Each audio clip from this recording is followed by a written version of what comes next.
ঈদে দেশের সর্বোচ্চ সংখ্যক সিনেমা হলে চলছে ঢাকায় সিনেমার শীর্ষনায়ক শাকিব খান অভিনীত ছবি রাজকুমার। ঈদের দিন থেকেই সিনেমাটি নিয়ে দর্শকদের মাঝে বাড়তি আগ্রহ দেখা যাচ্ছে।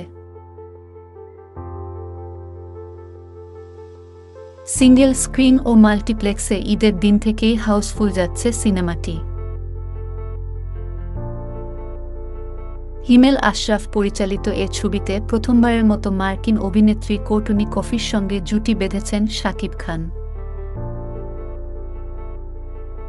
ঈদে দেশের ১২৫টি প্রেক্ষাগৃহে একযোগে মুক্তি পাওয়া ছবিটি দর্শকের বিপুল সাড়া পাচ্ছে।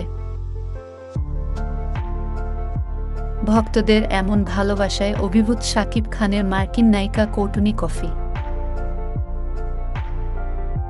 সামাজিক যোগাযোগ মাধ্যমে জানিয়েছেন নিজের অনুভূতি।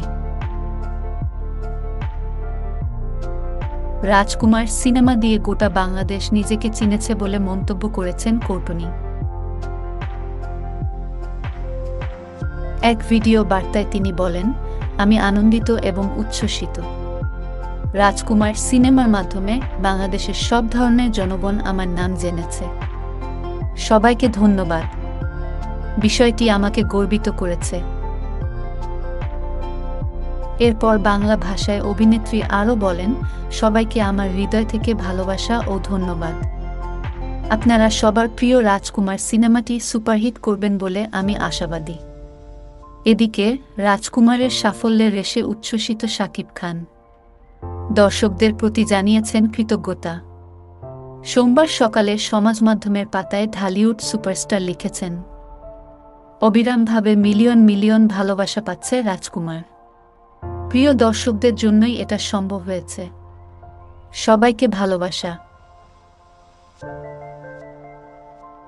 পারিবারিক সম্পর্ক এবং একজন স্বপ্নবাজ তরুণের বাংলাদেশ থেকে আমেরিকায় যাত্রার গল্পকে কেন্দ্র করে রাজকুমার ছবি নির্মিত হয়েছে। এতে শাকিব কোর্টনি ছাড়াও এই সিনেমার বিভিন্ন চরিত্রে অভিনয় করেছেন তারিক আনাম খান, মাহিয়া মাহি, আয়ুশ খান, ডাক্তার এজাজ প্রমুখ।